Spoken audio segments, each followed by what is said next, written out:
Fala aí, turma, beleza? Aqui é o Tito com mais um vídeo para vocês no canal. Pessoal, nesse vídeo, mais um do Caminho do PC Gamer, vamos de Air Cooler, né?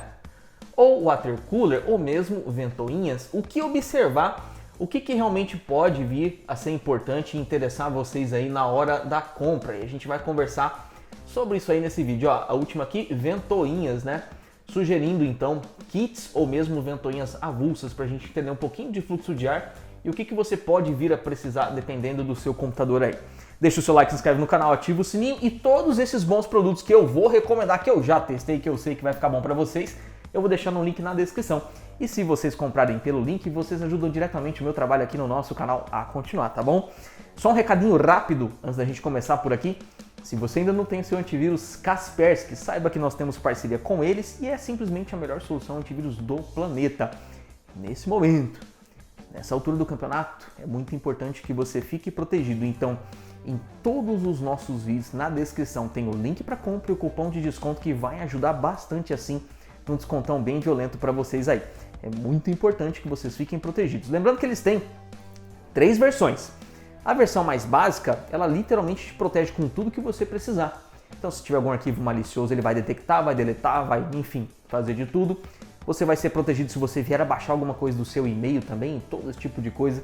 E o que muda na intermediária para a Premium, né? As 3 versões que eu falei. São features. Então, por exemplo, algumas versões têm Password Manager, outra versão tem o VPN ilimitado e seguro, dependendo se você precisar, né? Porque hoje em dia as coisas estão um pouquinho exóticas, né? Pode ser que acabe precisando, mas enfim. Qualquer versão, você está protegido, tem o modo jogo, usa pouco processador, só vai. Para de procrastinar e compra o seu antivírus. Vamos conversar sobre isso aqui. A parte que eu diria uma das mais importantes aí do seu computador, arrefecimento. O que significa um bom arrefecimento? Ou seja, você conseguir controlar a temperatura do seu processador, né? E também da placa de vídeo. Em resumo, seria isso aí, ó, controlar processador e placa de vídeo, né? O que pode acontecer caso o seu processador e placa de vídeo fiquem em uma temperatura alta demais? 2 coisas. A primeira, de cara, já é thermal throttling. E o que é isso? O desempenho tanto do processador quanto da placa de vídeo vai ser reduzido do que ele poderia ser para evitar danos ao seu PC. Geralmente funciona bem, mas você não está tendo o desempenho que você poderia ter por não ter acertado ainda no arrefecimento. A outra coisa que é natural que vem acontecer com todo o componente eletrônico é a diminuição da vida útil desse componente. Então, se ele ia durar num cenário bom, com uma temperatura boa, vamos supor 5 anos, pode vir durar 3 ou 2, ou dar pau mais rápido ainda. Por isso que o arrefecimento é muito importante. Tudo no computador, na realidade, é importante. E saiba que thermal throttling não dá só em processador e placa de vídeo, acontece também com SSD. Mas eles, como é que eu posso dizer? Pode diminuir um pouquinho a vida útil? Pode, mas o que é o thermal throttling no SSD? Vamos supor que ele faça leitura e escrita de 2000/1500 MB. Vai cair ali para 1000/700 e por aí vai. Então você não sente isso daí, mas pode ser que aconteça também. E, geralmente é tudo feito por firmware também. Existe um firmware dentro do SSD e fala, nossa, a temperatura está tanto, vamos reduzir a velocidade dele para que a temperatura baixe. Então é basicamente isso. Por isso que é importante você ter um arrefecimento. Mas lembrando que hoje a grande maioria dos SSDs não esquentam mais tanto quanto antigamente. Uns 4.0 ainda esquenta bastante, mas os 3.0 não. E muitas placas-mãe hoje em dia já tem um dissipador do SSD, né? Então é interessante isso daí. Agora, se você de repente tem um SSD e não tem dissipador na placa-mãe, cara, eu não vejo tanta neurose em querer se preocupar com vou comprar um dissipador para M2 aqui. Cara, eu não faria isso, eu não me preocuparia com isso. Eu preocuparia, perdão, mas com o fluxo de ar do gabinete para que não fique ali um forno, entendeu? Eu prefiro levar para esse lado. Vamos lá então. Processador, placa de vídeo. Qual que é o limiar de temperatura, né? Isso aí, olha, isso aqui é uma das coisas que mais varia, dependendo do processador, da arquitetura, da geração e tudo mais. Mas de um modo geral, se a gente for falar aqui de Ryzen 3000, Ryzen no geral, né? 3000, 5000, o pessoal mais tem por aí. Quando passa de, pelo que eu já vi, 7.2, 7.3 graus, está lá no jogo, 7.2, 7.3, começa a dar um clock. Começa a baixar o clock do processador aí e não vai te entregar todo o desempenho que você poderia ter. Isso eu já vi, cansei de ver isso aí na prática. Agora, com o Ryzen 7000, esse limiar aumentou um pouco mais, por volta de 10 graus Então no meu ali, no 7600X, agora 7900X 3D, pelo que eu vi, quando chega ali a 80, 82, começa esse downclock. Eu não sei por qual razão, né, esses processadores acabaram aumentando esse limiar de temperatura, até porque na realidade eles são muito mais quentes. Talvez o processo de fabricação seja melhor, eles sejam mais tolerantes à temperatura. Assim como nós vemos muito isso em notebooks. É muito difícil um processador de notebook não ser muito quente, mas ele é feito para aquilo, por mais que esse número incomode, né, de temperatura que é muito alto. Você pega um notebook que por mais que uma temperatura alta dele ali não vai estragar nada, assim por dizer, mas vai reduzir um pouquinho a vida útil, você coloca no colo e vai esquentar demais, vai te incomodar. Então é mais ou menos isso que eu penso, né, sobre isso. Enfim, o limiar de temperatura acaba sendo esse. A mesma coisa aí para o 13º da Intel, o limiar de temperatura é um pouco mais alto. Então quando chega nisso aqui, você monitorando o clock do CPU, ele começa a baixar para a temperatura baixar junto também.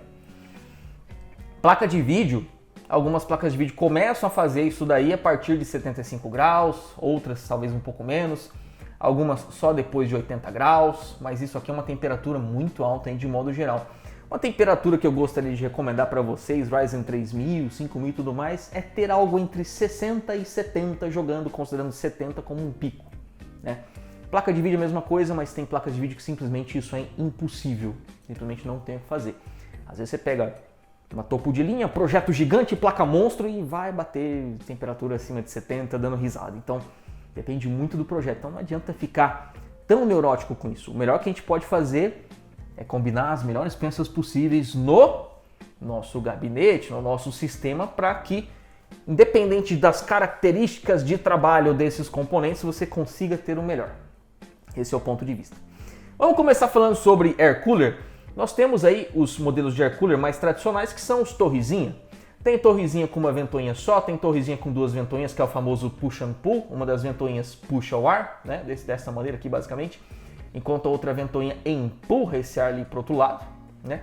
E geralmente a gente instala isso aqui, nessa posição aqui no gabinete, e essa ventoinha de trás ajuda inclusive a empurrar esse ar para fora. E aí esses modelos de air cooler geralmente tem a grande maioria seus 4 heat pipes, eles são encontrados geralmente na casa de 170 até 200 reais, dependendo do modelo aí, ventoinha com RGB ou não, dependendo da cor branco, preto e por aí vai, né? Enfim, é mais ou menos nessa faixa. E eu gostaria de recomendar esse tipo de air cooler aí, os que eu vou deixar para vocês aí na descrição, para processadores. Ryzen 5000 até o 5700G. Algumas pessoas utilizam esses air coolers aí no 5700X, mas não dá para eu recomendar isso aí para o Brasil inteiro, porque quem tiver uma temperatura ambiente de 35 graus, vai ver uma temperatura quente demais naquele cara. 5700G é mais geladinho que o 5700X, tá? Ryzen 3000, basicamente a mesma coisa, né? Então até o 3700X dá para utilizar também. Acima disso já não ficaria muito legal também. Qualquer coisa abaixo deles, tá bom, turma? Não tô falando de Ryzen 2000, até porque tem o 2700X e ele é muito quente, é doideira, tá? Mas de modo geral, esses aqui são os que a grande maioria das pessoas tem. Se você quiser colocar 5700X em diante, já teria que ser um air cooler com pelo menos 5 heat pipes. Aí sim, pode colocar em qualquer região do Brasil que realmente já vai suprir essas necessidades. Só que o custo é mais alto, né? Então a gente começa a encontrar esse cara aqui na faixa de 300 a 400 reais, que se aproxima muito do custo de quem? Do water cooler, né? Mas mesmo assim, importante dizer aí que para muitas pessoas que não gostam de water cooler, não querem, preferem air cooler, tem essa opção também. Agora, 5800X 3D, processadores desse tipo aí, que são muito quentes, teria que ser aquele air cooler dupla torre com 6 heat pipes ou mais. E aí já bem diferente aí do que você pode estar esperando, né? Pode ser que nem apareça as suas memórias ou que você não consiga colocar memórias de perfil um pouco mais alto, então já não fica muito legal. Processadores dessa categoria, eu já prefiro que você invista no water cooler. E aí vamos falar um pouquinho de water cooler. Existem muitos tipos. Vamos falar aqui do de 240mm, cujos preços, né? 2.400 não, né? 240mm, os preços podem variar entre, sei lá, 380 reais até R$1.000, por incrível que pareça. E sim, tem muita diferença. Tem muita diferença. Aqui no caso do air cooler, por mais que o padrão da indústria seja geralmente o torrezinho com uma ventoinha, 4 heat pipes, o que pode mudar de um para outro geralmente é o CFM da ventoinha, o quanto de ar que essa ventoinha consegue empurrar por ali, entendeu? Isso é o que pode mudar um pouco a eficiência, mas existe o limite físico ainda das 4 heat pipes. Tá? Então assim, existe diferença. A diferença principal, é claro, está na construção, mas principalmente da bomba que está ali no bloco.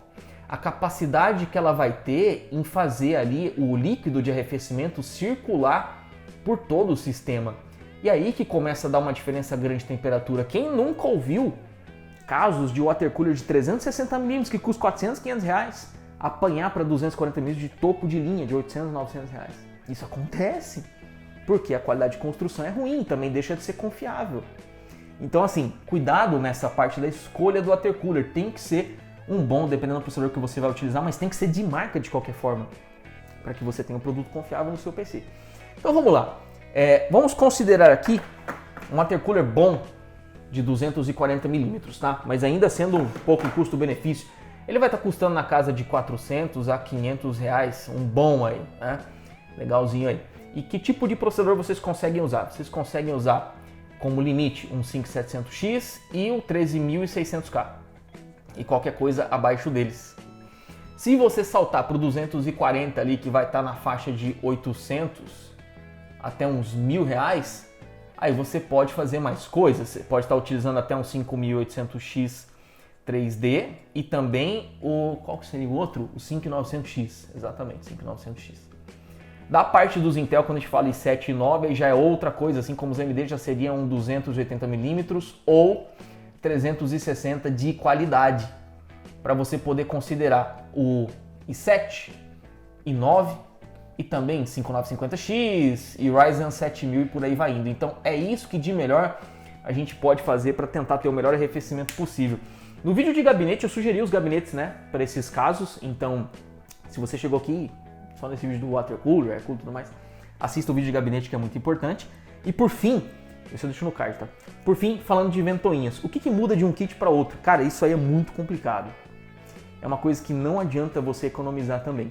Eu venho sempre sugerindo para comprar um bom gabinete que já venha com suas próprias ventoinhas aqui, que por mais que o CFM dessas ventoinhas que já vem com ele não sejam muito altos, mas você não teria aquele gasto adicional com kit de ventoinha.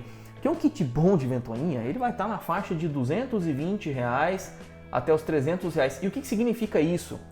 Significa bom CFM, boa marca, alta compatibilidade também, onde essas ventoinhas geralmente vão ter o cabo de rotação, o PWM, não que seja obrigatório ter PWM, não é isso, mas eu já vou explicar. E tem também a opção do RGB, né, que você pode tanto colocar na sua placa-mãe, como bem como usar a controladora que vem nesses kits aqui, mas isso é opcional.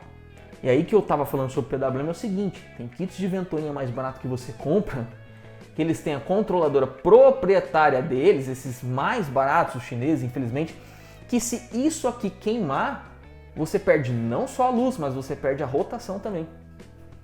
Por isso que antes perder só a luz do que a rotação também. Então os kits bons aí que eu recomendo é 220 a 300 reais, com CFM acima de 60 e por aí vai, mas com altíssima compatibilidade. E todos esses kits, eles vêm não só com a controladora RGB, mas vêm também com o splitter, né? Porque se a placa-mãe não tiver saída suficiente, você consegue ligar 1, 2, 3, 4 geralmente. É 4 para 1 que você liga aqui na sua placa-mãe. Então assim, são kits bons e completos, apesar do preço mais elevado, mas isso não tem jeito. Arrefecimento é extremamente importante para você manter o seu computador saudável e funcionando rápido, sem dar ali queda de desempenho em jogos. Então é basicamente isso nesse vídeo. Deixa o seu like, se inscreve no canal, ativa o sininho e a gente se vê numa próxima. Um grande abraço e até mais.